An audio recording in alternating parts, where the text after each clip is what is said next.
Hello guys, आप लोग कैसे हैं। मैं मोहम्मद मिकाइल अंसारी और आप लोगों का मेरे इस यूट्यूब चैनल स्टडी मित्र मिकाइल में वेलकम है। तो दोस्तों, जैसे कि अभी हम लोग देख रहे हैं, हम लोग का टेंस चल रहा है और आज का हमारा टॉपिक है प्रेजेंट इंडेफिनिट टेंस।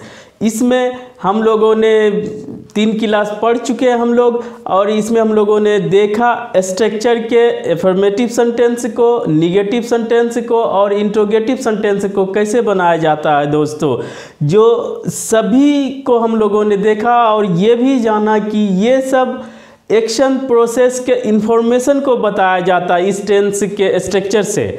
और दोस्तों, इसी टेंस यानी कि प्रेजेंट इंडेफिनिट टेंस के स्ट्रक्चर से हम लोग नॉन एक्शन प्रोसेस के इंफॉर्मेशन को भी दिखाते हैं। तो आइए दोस्तों, आज हम लोग वही देखेंगे कि कैसे नॉन एक्शन प्रोसेस के इंफॉर्मेशन को बताया जाता है इस टेंस के हेल्प से। तो दोस्तों देखते हैं प्रेजेंट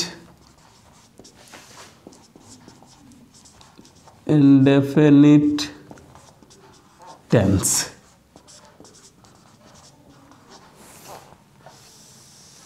अभी तक हम लोगों ने जो देखा दोस्तों, वो एक्शन प्रोसेस था और उसका सिर्फ इंफॉर्मेशन बताया जाता है इस टेंस के हेल्प से। एक्शन वो तीनों टाइम में जाता है दोस्तों। ये कोई पार्टिकुलर टाइम में एक्शन होने की बात नहीं की जाती, या जिस टाइम बोला जाता है उस टाइम में एक्शन की बात नहीं की जाती। वो एक हैबिट या रूटीन वर्क हो जाता है, उसी को इस टेंस में बताया जाता है दोस्तों, एक्शन को। तो आइए पहला हम लोग क्या देखें, एक्शन प्रोसेस इंफॉर्मेशन। ये देख चुके दोस्तों, और इसका एफर्मेटिव, निगेटिव और इंट्रोगेटिव भी बनाना सीख चुके दोस्तों। अब दूसरा हमारे पास है जो आज हम लोग पढ़ेंगे, नॉन एक्शन प्रोसेस इंफॉर्मेशन। इसमें दोस्तों ये होगा, पहले हम लोग ये सब पढ़ चुके हैं, और दूसरा आज हम लोग ये पढ़ेंगे कि नॉन एक्शन जो प्रोसेस होता है, यानी जिसमें किसी तरह का एक्शन नहीं होता है लेकिन उसमें प्रेजेंट टाइम की बात की जाती है, उसके इंफॉर्मेशन को भी इसी टेंस में रखा गया है और देखेंगे कैसे होता है दोस्तों। सबसे पहली बात कि हम लोगों ने देखा कि टेंस क्या होता है। टेंस दोस्तों, अगर आपको अच्छे से समझना है तो आपको 2 बातें याद रखने पड़ेगी, जो कि एक होता है टाइम प्लस एक्शन। ये दोस्तों टेंस 2 का कॉम्बिनेशन होता है, टाइम और एक्शन का। यानी कि अगर शॉर्ट डिफिनेशन देखें तो टेंस है जो एक्शन के या नॉन एक्शन के टाइम को बताता है दोस्तों, या कहिए एक्शन, और एक्शन के साथ दोस्तों स्टेट यानी कि अवस्था, इसके भी होने का ये टाइम बताता है। यही से जानकारी मिलती है दोस्तों। यहाँ पर अगर टाइम की बात करें दोस्तों, तो टाइम को हम लोगों ने पहले क्लास में पढ़ा और इसे 3 पार्ट्स में डिवाइड किया दोस्तों। पहले को बोलते हैं पास्ट टाइम, दूसरे को बोलते हैं प्रेजेंट टाइम, शॉर्ट में लिख देते हैं दोस्तों, और जो आने वाला एक्सपेक्टेशन है उसे फ्यूचर टाइम। इस तरह से इस डायग्राम को आपको याद रखना होगा कि कौन प्रेजेंट टाइम में है, पास्ट टाइम में है या फ्यूचर टाइम में है, और इसी को टाइम लाइन कहा जाता है दोस्तों। और दूसरा डायग्राम हम लोगों ने पहले और दूसरे क्लास में डिस्कशन किया दोस्तों कि एक्शन या स्टेट को बताने के लिए हमारे पास क्या होता है, वर्ब का फॉर्म होता है, वर्ब फॉर्म दोस्तों। और इसी वर्ब के फॉर्म से बताया जाता है और हेल्पिंग वर्ब के हेल्प से कि कोई एक्शन कब हुआ, हो रहा है या होने वाला है, और वो किस टाइम में जा रहा है, पास्ट में, प्रेजेंट में या फ्यूचर में। इस तरह से एक इसको याद रखना है, एक दूसरा वर्ब फॉर्म, पूरा टेंस वर्ब फॉर्म। और मेरे हिसाब से दोस्तों टेंस जो है ग्रामर को रीढ़ की हड्डी बोला जाता है, बैकबोन बोला जाता है। क्योंकि अगर आप टेंस को अच्छे से समझ गए तो समझिए कि आपका ग्रामर का 50% प्रॉब्लम सॉल्व हो गया। बाकी प्रैक्टिस और उसमें कंसेप्ट्स जुड़ते जाते हैं, लेकिन बेस जो कहा जाए वो टेंस ही है और उसके पहले लेकिन बेसिक पढ़ना रहता है। तो आइए दोस्तों, ये बस इतना शॉर्ट में ये भी हम लोग पढ़े हैं, लेकिन इसको हम लोग आज और एक्सप्लेन करेंगे और इसी से हम लोग नॉन एक्शन प्रोसेस इंफॉर्मेशन को देखेंगे दोस्तों। तो सबसे पहले वर्ब फॉर्म जो कि एक्शन को भी दिखाता है, स्टेट मीन्स अवस्था को। तो सबसे पहले हम लोग देखेंगे वर्ब फॉर्म। ये बाकी क्लास में भी हम लोग करते हैं, लेकिन इस क्लास में भी करेंगे दोस्तों। और ये टेंस जब तक खत्म नहीं हो जाता है, ये दोनों डायग्राम को हम लोग को हमेशा याद रखना है और इसी पर चलना होगा दोस्तों।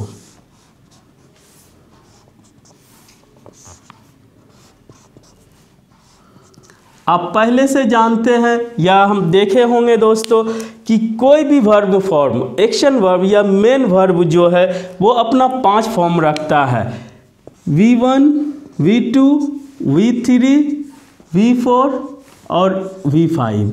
ऐसे जनरल नहीं, इसको बेस फॉर्म बोला जाता है दोस्तों। Past form, past participle form, present participle form, इसे present form for third person singular number, ये इस तरह से नाम बोला जाता है। जो ये बेस फॉर्म होता है दोस्तों, अभी तक आप लोगों ने भी याद किया होगा।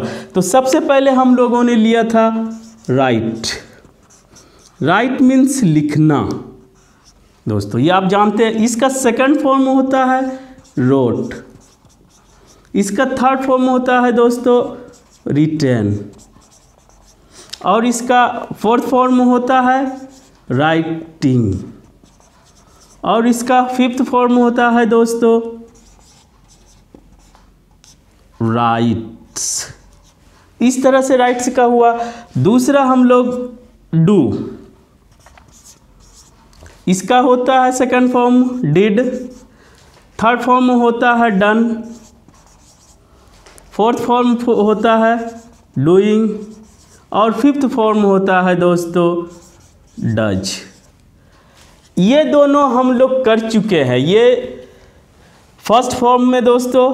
और ये निगेटिव और इंट्रोगेटिव बनाने के इसमें कर्म में। अब दोस्तों जो आज हम लोगों को पढ़ना है वो बी का पढ़ना है। बी से रिलेटेड हम लोग नॉन एक्शन को बताते हैं। अगर आप पहले से जानते हैं तो ठीक है दोस्तों, नहीं तो अभी देखें बी का जो प्रेजेंट फॉर्म होता है, एक लिख लें एम और एक लिख लें आर। और पास्ट फॉर्म जो होता है दोस्तों वो होता है वाज वर। और जो पास्ट पार्टिसिपल फॉर्म होता है वो होता है दोस्तों बीन। और प्रेजेंट पार्टिसिपल फॉर्म होता है बीइंग। और फिफ्थ फॉर्म होता है इज। इसी तरह एक और है जो अभी पढ़ेंगे दोस्तों, वो है हैव। हैव का सेकंड फॉर्म होता है हैड। थर्ड फॉर्म होता है हैड। और फोर्थ फॉर्म होता है हैविंग। और फिफ्थ फॉर्म होता है दोस्तों, इसको पहले हैव्स एस या ई एस लगाया जाता है, लेकिन इसी को अब दोस्तों शॉर्ट करके हैज लिखा जाता है, जो आप हमेशा से देखते होंगे। तो आइए अब पहले जानते हैं कि ये सब क्या है। ये जैसे कि हम लोग इसमें देखें दोस्तों, एफर्मेटिव सेंटेंस में प्रेजेंट इंडेफिनिट टेंस में कि फर्स्ट फॉर्म का यूज किया गया या फिफ्थ फॉर्म का यूज किया गया है दोस्तों, ठीक है। उसी तरह निगेटिव बनाने या इंट्रोगेटिव बनाने के लिए दोस्तों हेल्पिंग वर्ब नहीं होने के वजह से डू या डज को यूज किया गया एज ए हेल्पिंग वर्ब को बनाना, लेकिन इसका कोई भी उसमें अपना मीनिंग नहीं होता है। अगर डू अपने से आता है मेन वर्ब के रूप में, तो इसका मतलब होता है कोई काम करना। और हेल्पिंग वर्ब के रूप में आता है दोस्तों, तो इसका कोई भी अपना मीनिंग नहीं होता है। और प्रेजेंट इंडेफिनिट टेंस है जिसमें डू का यूज किया जाता है या डज का यूज किया जाता है, वो निगेटिव सेंटेंस में और इंट्रोगेटिव सेंटेंस में दोस्तों। अब और ये सब दोनों एक्शन को दिखाने के लिए किया जाता है, एक्शन का इंफॉर्मेशन ही बताया जाता है इस टेंस से। और दोस्तों बी का जो है, बी खुद आ सकता है V1 के रूप में, या तो M आएगा या R आएगा दोस्तों। और पास्ट फॉर्म में या तो वाज आता है या वर आता है, इसको हम लोग बाद में देखेंगे। यहाँ पर जो थर्ड पर्सन सिंगुलर नंबर के साथ आता है दोस्तों, इज आता है। इसी तरह से हमारे पास हैव है जो एक पजेशन दिखाता है, पजेसिव वर्ब है। पजेशन मतलब कि मालिकाना हक, मेरे पास क्या चीज़ है या क्या रिलेशन है, उसको भी इसी में देखेंगे दोस्तों। प्रेजेंट इंडेफिनिट टेंस में या तो फर्स्ट फॉर्म में हैव दिखाया जाता है, यूज किया जाता है, और फिफ्थ फॉर्म में दोस्तों हैज यूज किया जाता है। अब ये यूज नहीं होता है। इस तरह से दोस्तों ये आज हम लोग दो को पढ़ेंगे, बाकी दो को ऑलरेडी हम लोग पढ़ चुके हैं एक्शन प्रोसेस में। अब नॉन एक्शन को दिखाने के लिए हम पढ़ेंगे। यहाँ पर देखते हैं इसमें कि V5 जो होता है V1 प्लस, यहाँ पर क्या लगा, ये क्या होता है, राइट पहले था V1 प्लस S जोड़े तो बन गया हमारा V5। और यहाँ पर दोस्तों V1 प्लस ES जोड़े और बन गया V5। इस तरह से V5 के लिए क्या कंडीशंस बनता है, S या ES को जोड़ा जाता है। ठीक है दोस्तों, जिसे हम लोग अगले ही क्लास में बताएंगे, पढ़ेंगे कि V1 से V5 कैसे बनाया जाता है दोस्तों। अगला टॉपिक हमारा छोटा सा होगा, यही होगा कि V1 से V5 कैसे बनाया जाता है। और V4 सबसे आसान है दोस्तों, V1 प्लस ING, इसको अलग से पढ़ने की ज़रूरत नहीं है। और ये दोनों किस ट्रेंड पे चलता है ये सिर्फ देखा जा सकता है, लेकिन इसे आपको हर हाल में याद करना होगा। ठीक है, तो ये समझ गए और इसको पढ़ेंगे। और आज दोस्तों हम लोग पहले इसको क्लियर करेंगे, एम और इज को, और हैव और हैज को दोस्तों। तो आइए देखते हैं। आपको टेंस पढ़ने के लिए दो चीज़ हमेशा याद रखना होगा, पहला टाइमलाइन ये, और दूसरा वर्ब फॉर्म ये। सभी का वर्ब फॉर्म जो भी मेन वर्ब होता है वो वर्ब फॉर्म होता है। और जब ये सब हेल्पिंग वर्ब का भी काम करता है दोस्तों, लेकिन जब भी वो हेल्पिंग वर्ब का काम करेगा उसके बाद कोई ना कोई मेन वर्ब होगा। अगर कोई मेन वर्ब नहीं है, वही एकलौता आके सेंटेंस के कंडीशंस को फुलफिल करता है, तो वो वहाँ पर मेन वर्ब खुद हो जाता है दोस्तों। ठीक है, अब आइए देखते हैं एक एक करके। पहले इज एम आर के बारे में देखेंगे, फिर हैव के बारे में देखेंगे दोस्तों। इसको मिटाते हैं। पहला कंसेप्ट है हमारा दोस्तों कंसेप्ट 1। इसमें इज एम आर के यूज़ को हम लोग देखेंगे और वो प्रेजेंट इंडेफिनिट टेंस में कैसे बताया जाता है। नॉन एक्शन जिसको हम लोग स्टेट बोलते हैं। जैसे कि आई लेते हैं दोस्तों, हम अगर पढ़ा रहे हैं तो हम लोग क्या लिखेंगे अपने बारे में, हम आई टीच इंग्लिश। अगर इंग्लिश पढ़ा रहे हैं दोस्तों, आई टीच इंग्लिश एक। और अगर हम पढ़ा रहे हैं तो हम क्या हुए, एक teacher, I am a teacher. ये पहले से आप जानते होंगे दोस्तों। दूसरा हम लोग देखेंगे आई एम, एक चीज लेते हैं ऑनेस्ट, आई एम ऑनेस्ट। ये भी सेंटेंस बनता है दोस्तों, ये भी देखेंगे I am good, I am bad, I am honest. ठीक है आई, लेकिन आई अगर ऑनेस्ट देते हैं तो एक और सेंटेंस ले लेते हैं, अपना तारीफ अपने से कि हम ऑनेस्ट हैं, तो एक और अपने कमी को भी बता दोस्तों, आई एम लेजी। इस तरह से ये 4 सेंटेंस, ये दोनों सेंटेंस दोस्तों सेम हुआ, क्योंकि यहाँ पर एक अपना ये बता रहा है अच्छाई, तो यहाँ पर एक अपना ये भी कमी भी बताने के लिए। लेकिन अगर इस तीनों सेंटेंसेस को अगर हम लोग एनालिसिस करते हैं दोस्तों, तो देखते क्या है, आई के साथ जो टीच आया, मैं पढ़ाता हूँ, पढ़ाने का काम मैं करता हूँ, ये एक मेरा हैबिट है, ये हैबिट है। अभी पढ़ा रहा हूँ ये अलग बात है, लेकिन ये हैबिट है कि पहले भी पढ़ाया था, आज भी पढ़ा रहा हूँ, आगे हो सकता है कि आगे भी पढ़ाने की उम्मीद है। तो ये दोस्तों एक एक्शन प्रोसेस आ जाता है, ये इन्फॉर्मेशन ही है लेकिन ये एक्शन की बात कर रहा है। ठीक है दोस्तों। दूसरा, आई के साथ अगर एम आता है तो वहाँ पर हो जाता है मैं टीचर हूँ, यानी कि यहाँ पर एक स्टेट बताया जाता है दोस्तों कि मैं क्या हूँ, एक टीचर हूँ। यहाँ पर वैसे ये क्या हुआ, ये एक नाउन है दोस्तों, और आई के बारे में ही री आइडेंटिफाई किया जाता है कि मैं ही एक टीचर हूँ, यानी कि ऐसे यहाँ पर इसको बोला जाता है सब्जेक्ट कॉम्प्लीमेंट, लेकिन ये नाउन है दोस्तों, और यहाँ पर ये वर्ब है। ठीक है। और एम, इज, आर ये सब जो होता है, इसके साथ अगर कोई, इसके बाद अगर कोई भी मेन वर्ब नहीं है, वो एकलौता आके सेंटेंस के कंडीशंस को फुलफिल करता है, तो वो खुद मेन वर्ब का रोल प्ले करता है दोस्तों।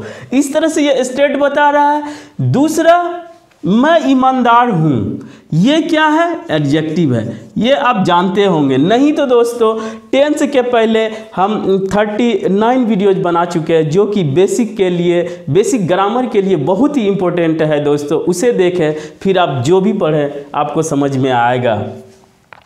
तो यहाँ पर दोस्तों आई एम ऑनेस्ट, ये भी एक स्टेट ही बता रहा है दोस्तों, ये इसके साथ ही है, ये भी एक स्टेट बता रहा है। इस तरह से आप लोगों ने यहाँ पर क्या देखा कि एक तो एक्शन का इंफॉर्मेशन देता है, लेकिन अगर आई के साथ एम आता है तो वो हमारे लिए एक स्टेट बताता है।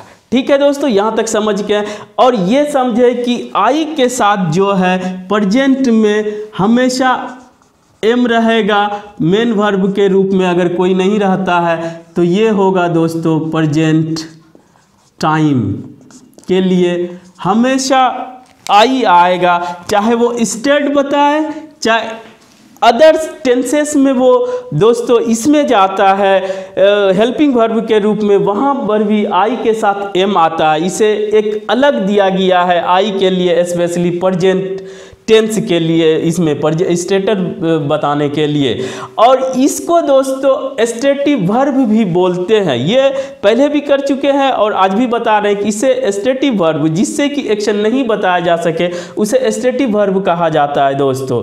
और यहाँ पर हम लोग ये देखें, अगर इसका निगेटिव बनाना हो तो हम लोग ऐसे बोल देते हैं, यहाँ पर देख लेंगे दोस्तों, I do not teach English हो जाएगा दोस्तों। और यहाँ पर हम बोले थे कि अगर हेल्पिंग वर्ब रहता है तो उसके साथ नोट लगा दिया जाता है दोस्तों, लेकिन ये मेन वर्ब होते हुए भी एम हो, चाहे इज हो, चाहे आर हो, उसके साथ नोट को लगा दिया जाता है निगेटिव बनाने के लिए। तो अगर मैं टीचर नहीं हूँ तो मैं क्या बोलूँगा, I am not a teacher, I am not honest, I am not lazy. ठीक है दोस्तों। और यहाँ पर एक का जो यूज किया गया है वो एक की बात है कि हम एक टीचर हैं, तो अगर एक के सेंस में आता है और वो काउंटेबल नाउन हो, जिसे काउंट किया जा सके, तो वहाँ पर ए या एन अकॉर्डिंग टू उसके वॉइस पर डिपेंड करता है कि क्या होगा, आर्टिकल है। और या दोस्तों अगर एक से ज़्यादा की बात कर रहा है तो एस या ईएस लगाया जाता है, ये आप जानते हैं, उसको प्लूरल बनाया जाता है दोस्तों। इस तरह से आप एम का यूज़ देख लिए, निगेटिव में भी नोट लगा दिया जाता है। और अगर इंट्रोगेटिव बनाना रहता है दोस्तों तो भी इसका सिंपल है, जैसे इसी को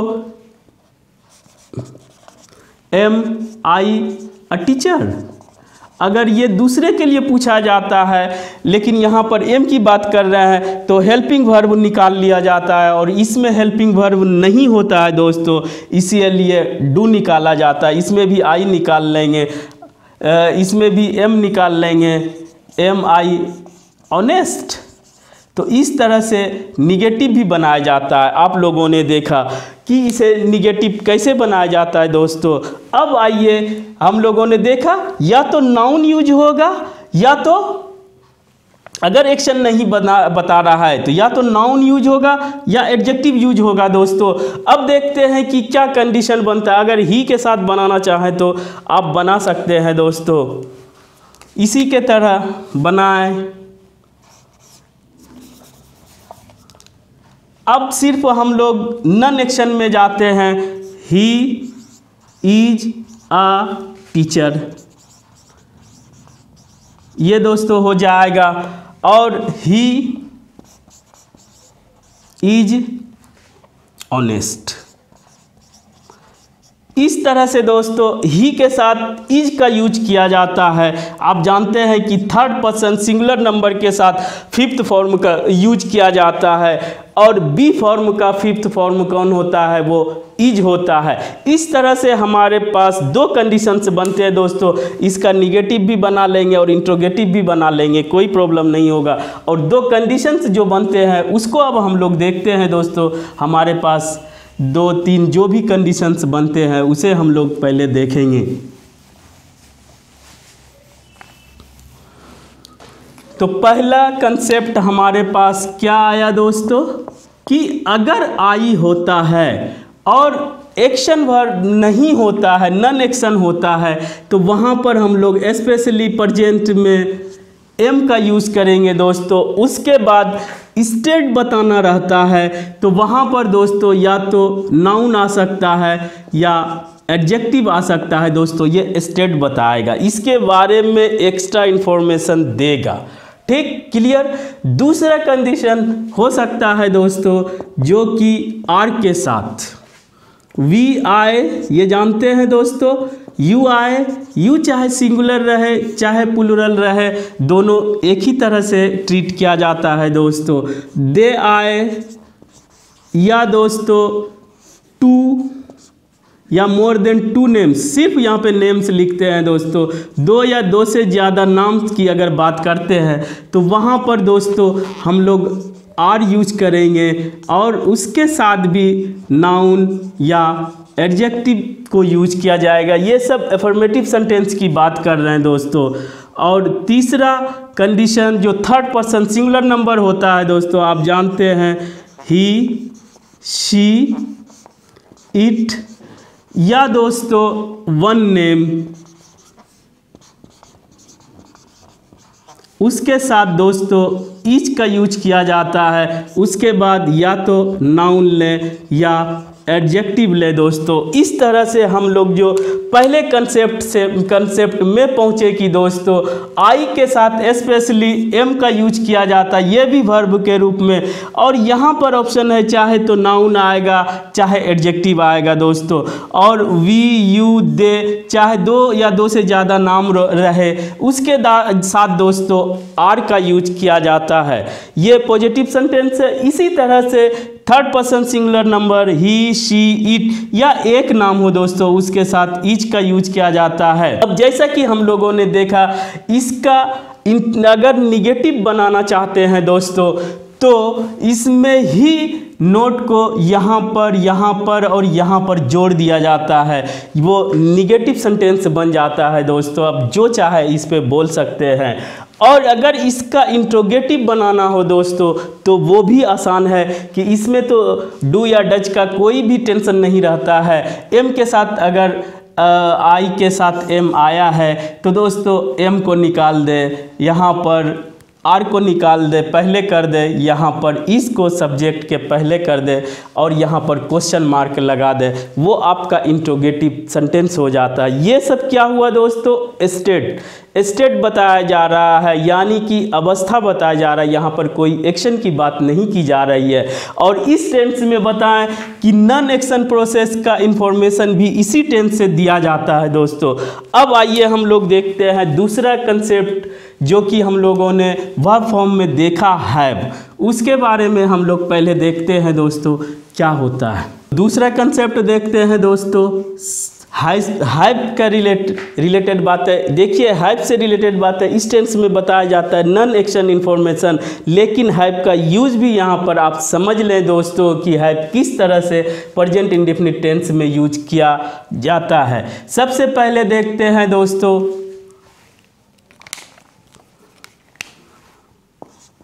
आई have a pen, simple sentence है दोस्तों। दूसरा लेते हैं आई हैव टू सिस्टर्स, ठीक है दोस्तों। तीसरा लेते हैं आई हैव हेडेक, ये भी हो सकता है हैव से रिलेटेड। अभी सब हम लोग प्रेजेंट इंडेफिनिट की बात कर रहे हैं दोस्तों। चौथा एक और ले लेते हैं आई हैव लंच, ठीक है दोस्तों। इस तरह से चार तरह के सेंटेंस को हैव या हैज से बनाया जाता है दोस्तों। अब इसको एनालिसिस करेंगे, आप समझ जाएंगे। पहली बात कि यहाँ पर कोई एक्शन नहीं हो रहा है, वो देखेंगे। आई हैव अ पेन, मेरे पास एक पेन है, ये कहा जा रहा है दोस्तों। तो इसमें क्या हुआ, यहाँ पर मेरा ऑनरशिप दिखाया जा रहा है दोस्तों। ऑनरशिप यानी कि पोजेशन, मेरा मालिकाना हक कि मेरे पास एक पेन है, इसका यही मतलब होता है। हैव का मतलब अगर डायरेक्ट ये मेन वर्ब आता है दोस्तों, ये V1 सभी है जो अभी हम लोगों ने इसमें देखा वह फॉर्म में हैव, तो वहाँ पर ऑनरशिप पोजेशन कि मेरे पास कोई थिंग क्या है या क्या नहीं है, वो इसका ऑनरशिप मालिकाना या कि ये पोजेशन वो हुआ दोस्तों। और अगर यहाँ पर बात करते हैं आई हैव टू सिस्टर्स, मुझे 2 बहनें हैं, तो इसमें दोस्तों यहाँ पर क्या हुआ, ऑनरशिप नहीं हो सकता है, ये एक रिलेशन बताया जा रहा है दोस्तों, ठीक है। कोई भी अगर आदमी से बताया जाता है कि मेरे पास अंकल हैं, मेरे पास 2 सन्स हैं, 2 सिस्टर्स ब्रदर्स, तो इस तरह को रिलेशन कहा जाता है दोस्तों, जो कि प्रेजेंट इंडेफिनिट में हैव से बताया जाता है। और दोस्तों यहाँ पर headache, I have headache, headache मतलब सिर में दर्द, तो आई हैव हेडेक, यहाँ पर दोस्तों हेल्थ को भी हैव या हैज से हम लोग दिखा सकते हैं। और ये हैज या हैव दोस्तों अगर मेन वर्ब के रूप में आता है V1 या V5, तो आप जानते हैं कि सब्जेक्ट के बाद अगर V1 आया या V5 आया तो उसे हम लोग प्रेजेंट इंडेफिनिट टेंस कहते हैं। और दोस्तों ये एक्शन नहीं किया जाता, ये इसमें ऑनरशिप दिखाया जा रहा है, ये एक रिलेशन दिखाया जा रहा है, और यहाँ पर हेल्थ दिखाया जा रहा है दोस्तों।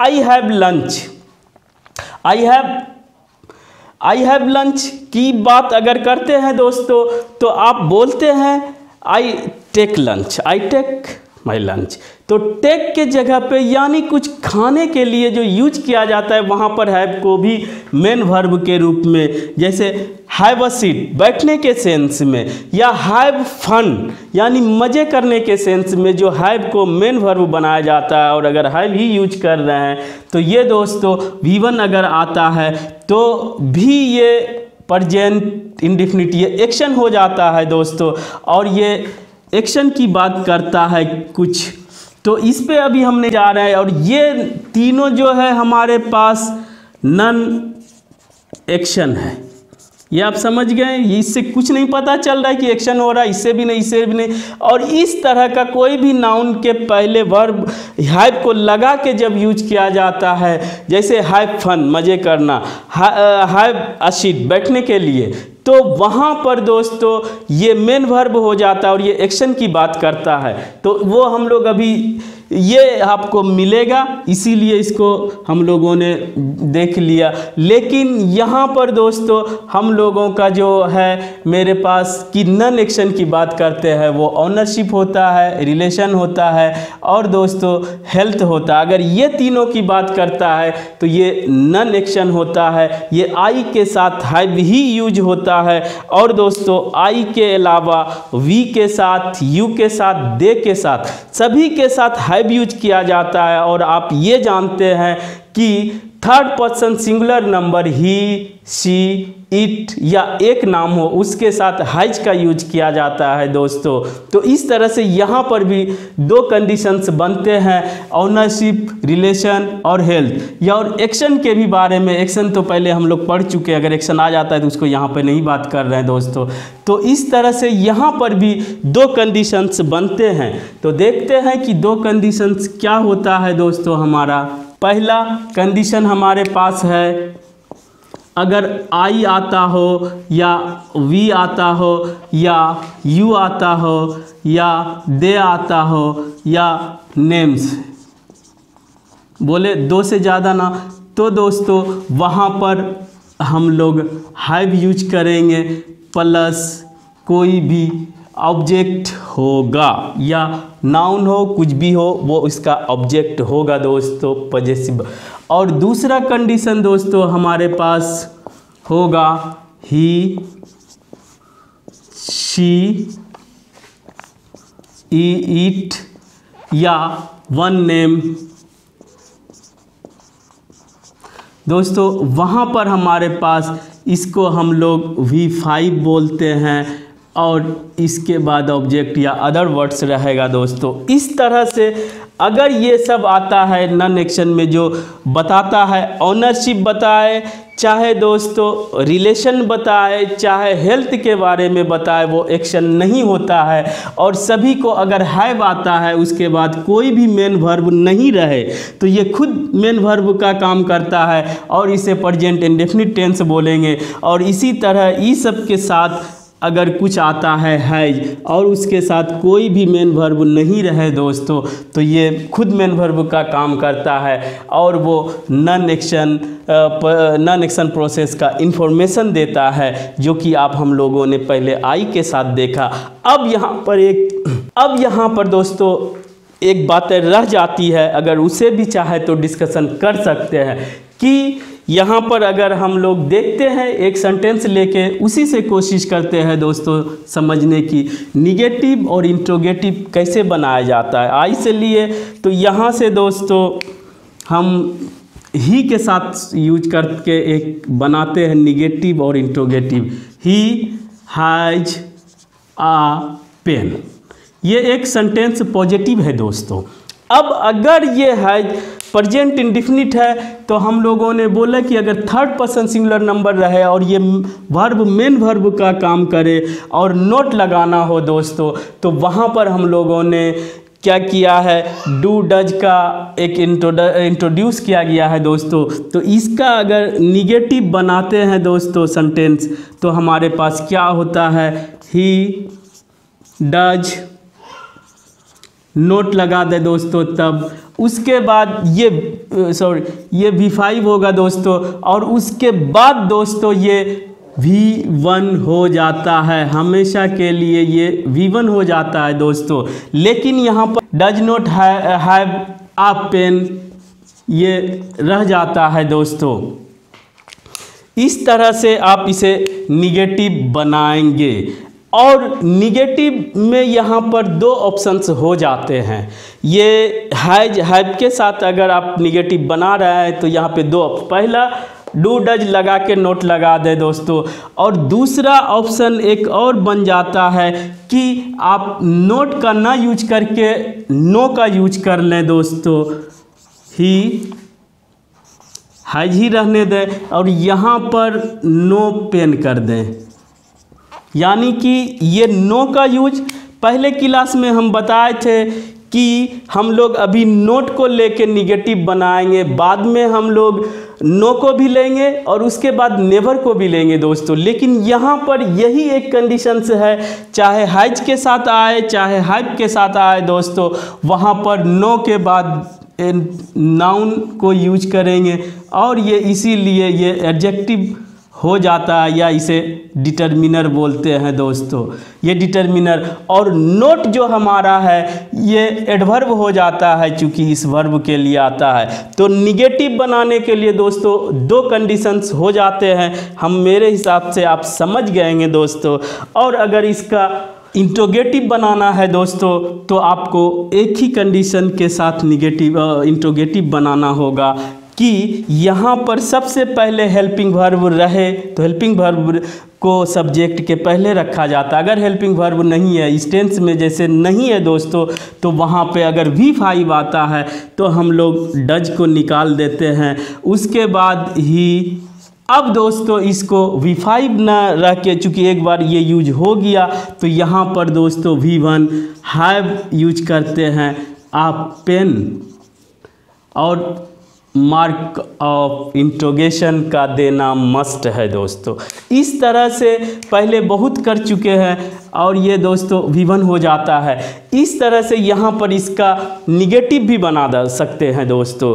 और आज हम लोगों ने देखा जो कि इसका लास्ट ये था कंसेप्ट दोस्तों, कि हम लोग एक्शन को देख लिए, फिर नॉन एक्शन प्रोसेस को भी देख लिए, और इसको आप पहले शायद नहीं देखे होंगे कि ये प्रेजेंट इंडेफिनिट टेंस में रखा जाता है, लेकिन दोस्तों इसे भी प्रेजेंट इंडेफिनिट टेंस में ही रखा जाता है और इसके निगेटिव और इंट्रोगेटिव बनाना भी आप लोगों ने देख लिया। अब दोस्तों एक जो छोटा सा टॉपिक है हम वो देखेंगे कि V1 से V5 कैसे बनाया जाता है, एस कहाँ पे लगेगा और कहाँ पे ES लगेगा दोस्तों, वो अगले क्लास में देखेंगे। उसके बाद दोस्तों इसके एप्लीकेशंस यानी यूज़ को देखेंगे और ये ख़त्म हो जाएगा, 2 क्लास और होगा। उसके बाद आगे दोस्तों थोड़ा हम लोग स्पीड से पढ़ेंगे, अगर हम लोग बेसिक को समझ जाएंगे तो। और वीडियो ये दोस्तों, अगर ये वीडियो आपको अच्छा लगा हो और आप इसे कुछ सीखे हो तो प्लीज़ दोस्तों इसे लाइक करें, सब्सक्राइब करें और अपने दोस्तों के बीच शेयर ज़रूर करें। Thanks for watching.